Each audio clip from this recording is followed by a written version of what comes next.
Monday, May 12th, special school board meeting of Independent School District 709. Clerk Leffler, can you please call the roll? Chair Harlock. Here. Member Johnston. Member Purdy. Member Oswald. Member Sandsted. Member Welty. Superintendent Grunset. Deputy Clerk Bill Hanson. Here. And Secretary Belinda Teagle. Here. And our student reps are excused. Thank you, Clerk. Now move for a motion to approve the agenda.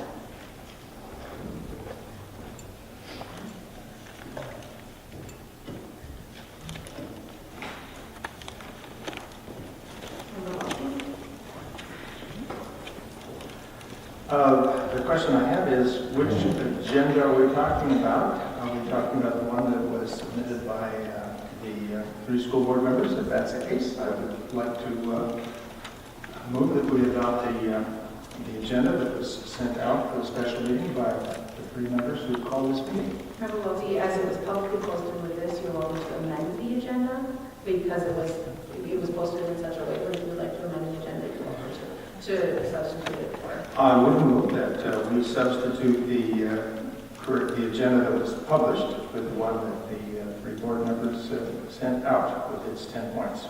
There's been a movement by Member Welty. Seconded by Member Oswald. Any discussion? Member Welty? Yes, I don't know if this is controversial. I rather thought it was.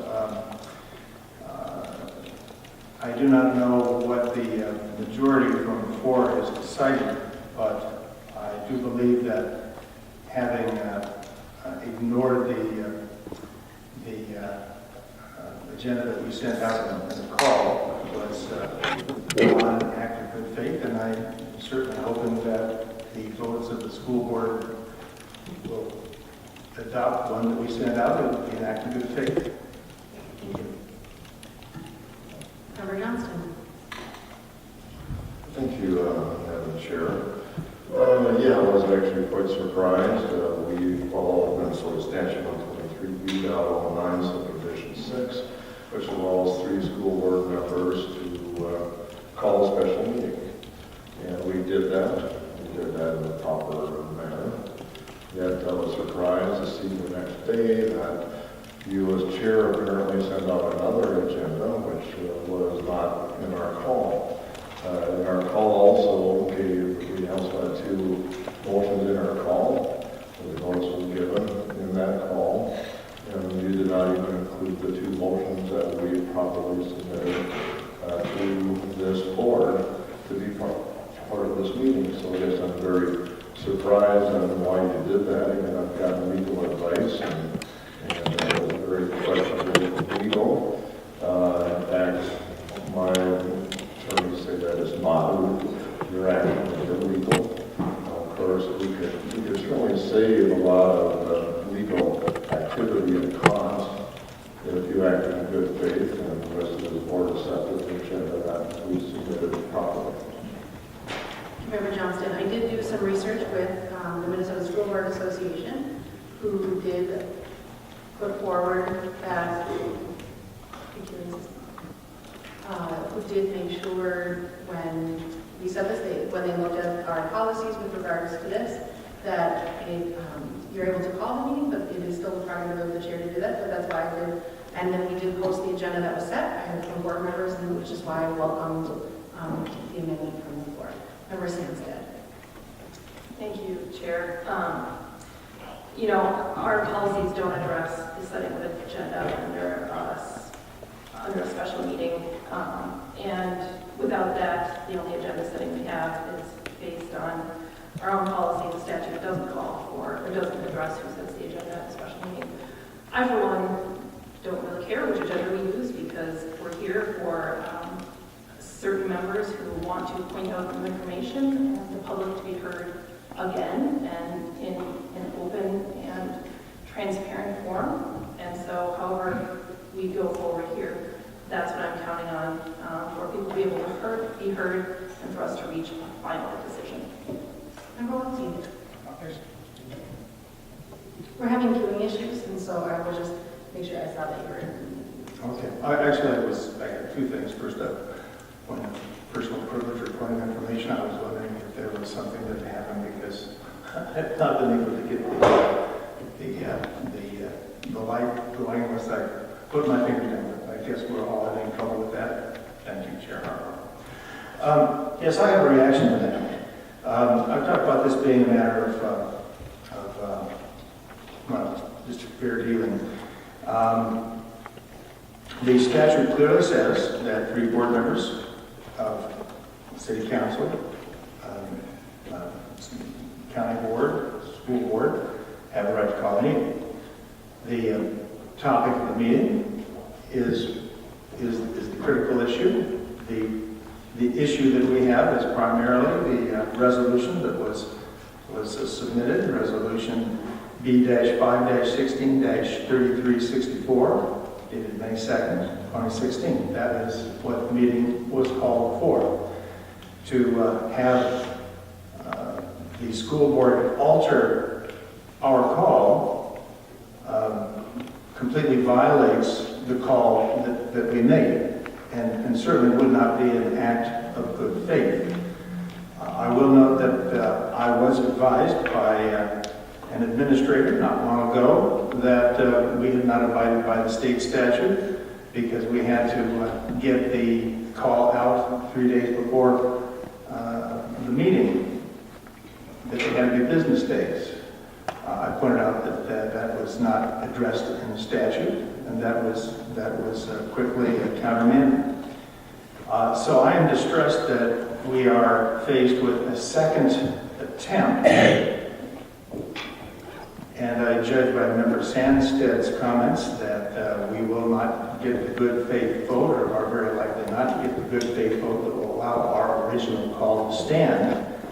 But if it does not stand, what it tells me, and it will tell the community, is that when 3 members of the board exercise their rights under the state statute to call a meeting about an interest of their concern, the majority of the school board believes they can subvert the state statute's intent to let that 3-member minority call a meeting for the purposes that they wish to discuss. I will also note that in the alternate call, or the alternate agenda, you have provided a motion which, under the interpretation evidently of the chair of the school board, is one that we have no right to bring forth, because in the understanding of the chair, a vote to reconsider something can only be brought by somebody who voted on the prevailing side. Well, first of all, there is a parliamentary reason why that interpretation, if that is the one you choose to use, completely violates Robert's Rules of Orders. And since Member Sandstead recently, or just a moment ago, talked about what our policies say, our policies say that we are to adhere to Robert's Rules of Order. So apparently, we have a policy that contradicts another policy. A policy, as our new member Sandstead chooses to interpret it, that gives the chairman only the right to set the agenda, and a policy which says that the method by which we are about to be advised we have to operate is in violation of Robert's Rules of Order, which is the order that we operate under by policy. But this seems like a very silly and petty disagreement to have. We're talking about a matter of good faith. And it was one of the things that was supposed to inaugurate this new school board in January when we were all seated. One in which there would be transparency. There has been nothing transparent about the development of a meeting that apparently violates the spirit of our policy and the spirit of the state law. And you put the minority in a position to have to decide whether or not this violation of transparency and the spirit of transparency that we began under at the beginning of this school term is something that we should take to some higher authority. Well, as you well know, we went to a higher authority, a judicial authority, over another issue that apparently the board had not thoroughly researched. And for a full year, it brought nothing but infamy to the reputation of the Duluth School Board. I fail to see how such a brutal and high-handed dismissal of the rights of the minority to call a meeting under the state statute in any way improves the condition of the school board or our reputation as a whole. So I would implore the members of this school board to allow this minority to operate as the spirit of the statute indicates we should, and allow our original call and agenda to become the bare bones of this meeting. Thank you, Member Welty. And absolutely, Well said. three minority members are absolutely within the right to call the meeting, and we did move your wish to do this, and so neither one of us have indicated either way, but I think it's important that the posted meeting is the agenda that we go by, and you're welcome to amend that. Member Oswald. If you could please hold your button down to be on the cube, and then, great. Member Oswald.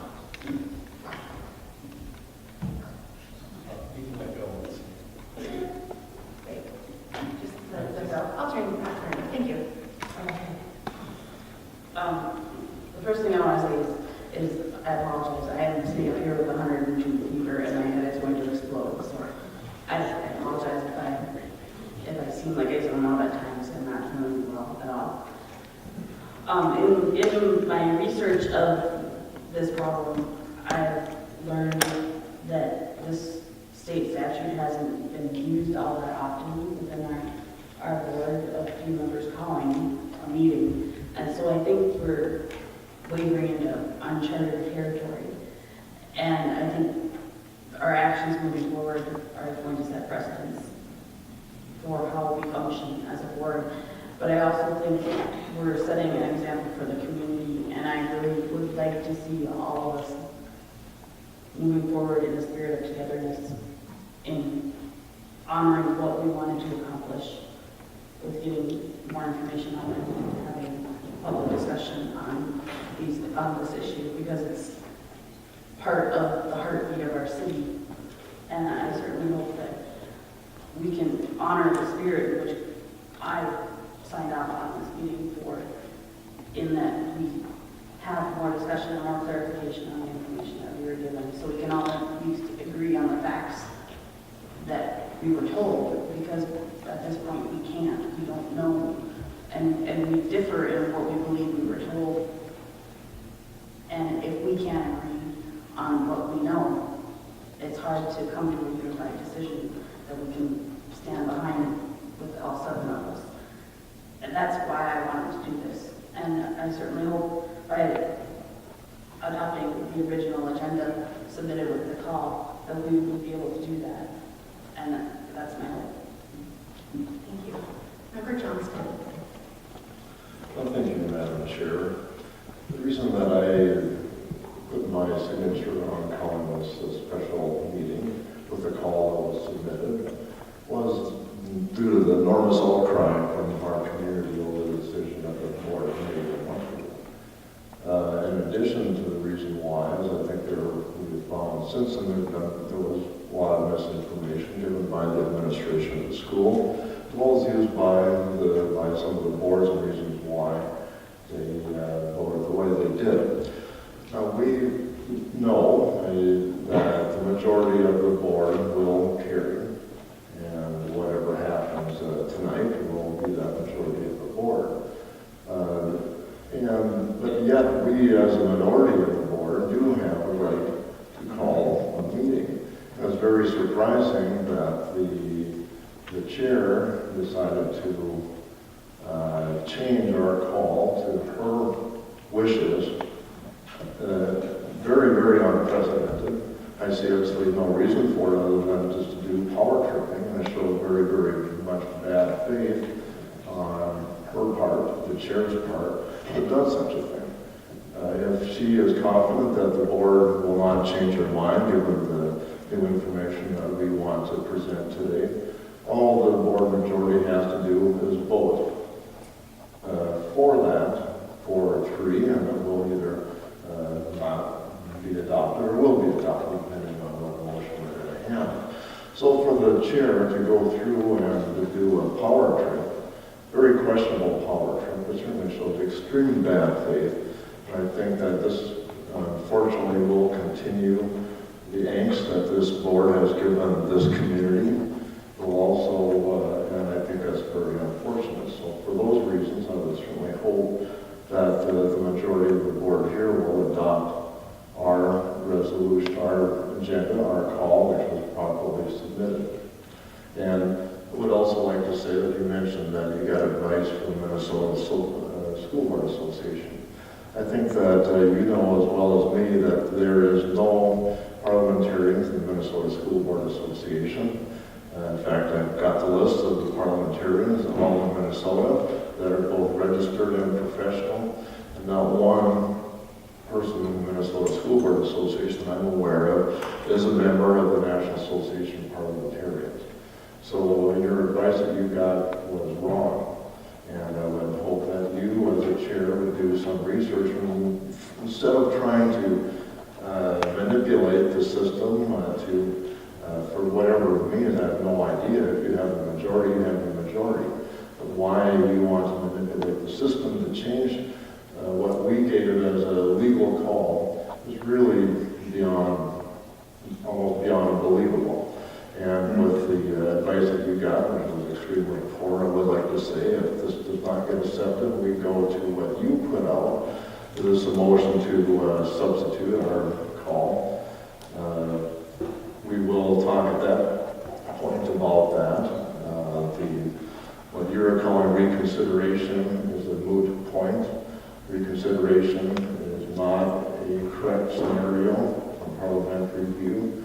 Reconsideration cannot even come up at this point. So for you to put something called a reconsideration on the agenda, that is a violation right there of Robert's Rules of Order. You certainly could have done much else. For example, taken our call and just voted it down when we get to it. Thank you. I'm looking forward to hearing the will of the board on this. Member Welty. Member Welty.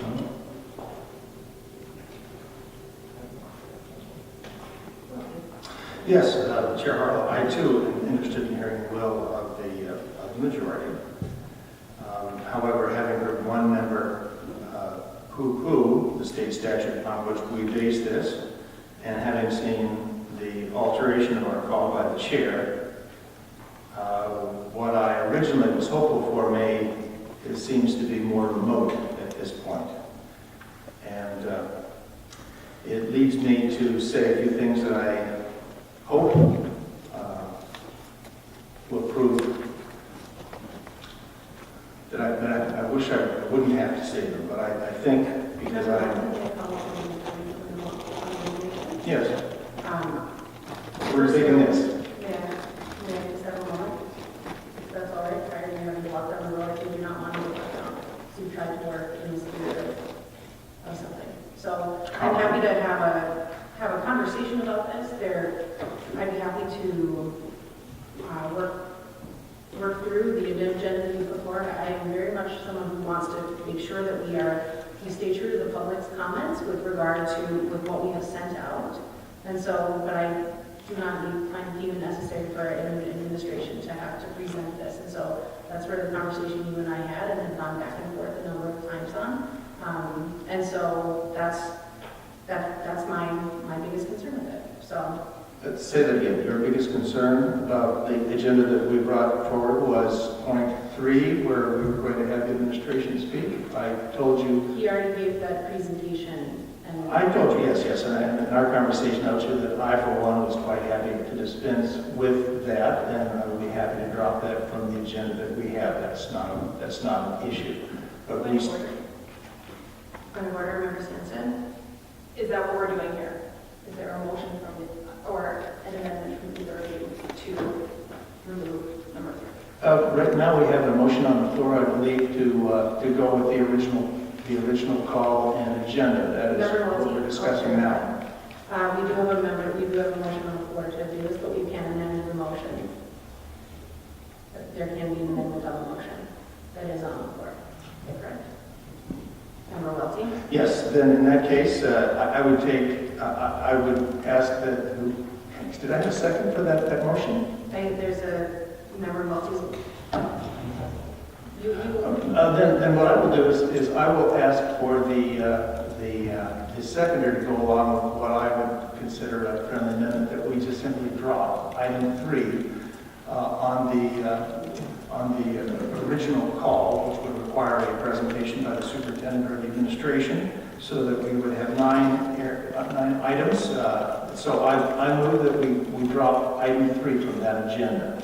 Or actually, if no one objects, I will just simply withdraw it, and the seconder goes along with that. It is no longer part of the agenda, or no longer part of the call. You would accept it? So now we have a new part of our motion is basically changed so that we no longer require a presentation by the administration.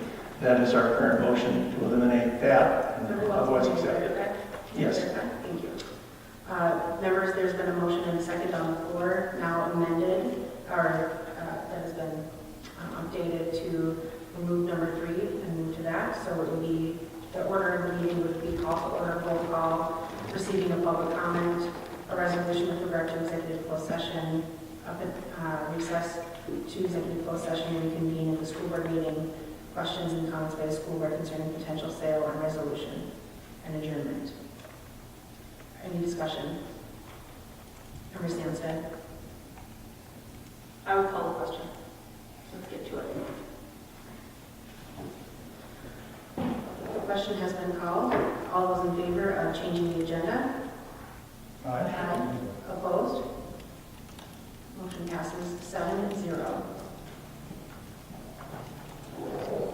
We will now move to receiving public comments related to the property and disposal of Central High School, SDC site 800 East Central entrance.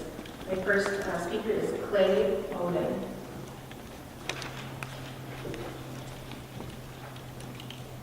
I'll just take one moment to say, members of the audience, we ask for civility. We will report that, as we've seen, we're in a solid discussion just now, and we're in good faith in acting with one another, so we're in accordance with that. We welcome public comment. We're glad that we have a number of people from the community that are here, and many that feel very passionate on these issues. And so we ask for civility and that we honor our community. We have a 3-minute limit to speaking, and I know that we do have a number of people, so we will be honoring that.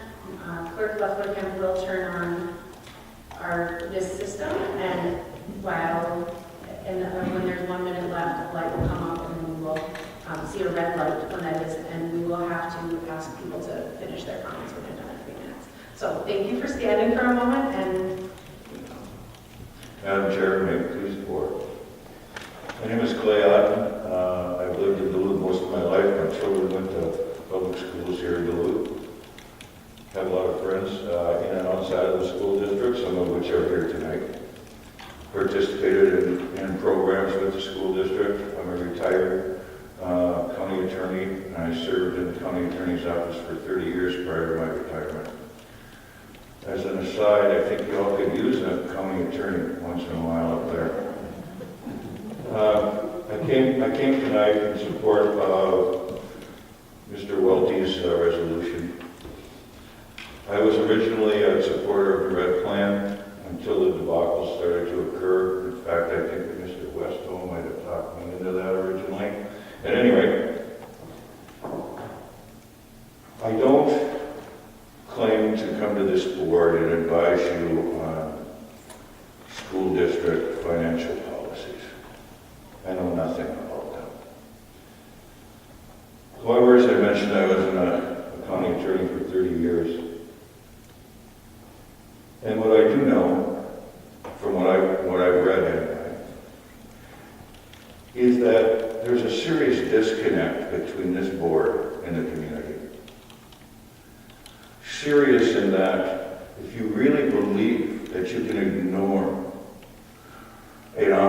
$14.2 million and treat it like chump change and think that the taxpayers and the people that have otherwise supported the school district are going to be happy with that, you're wrong. If you think that the community is going to support a stated reason for doing so, and that you choose not to or you don't want to communicate or compete with charter schools, that's a mistake, and it is not supported by the community or anyone that I know in it. In addition, you should know that it seems like you ignore the community's responses to the issues, not only when you were in the past executing certain parts of the red plan, but since you have come to try to execute the final part of the red plan in selling or disposing of unneeded buildings and property otherwise owned by the district.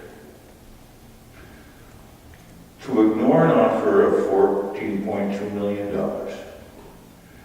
to treat it so poorly is irrational, number one.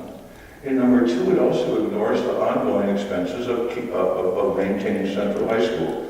Is that my red light? I was afraid of that. Please acknowledge most of the people in this room are here to advise you along the lines or to explain you along the lines that I have.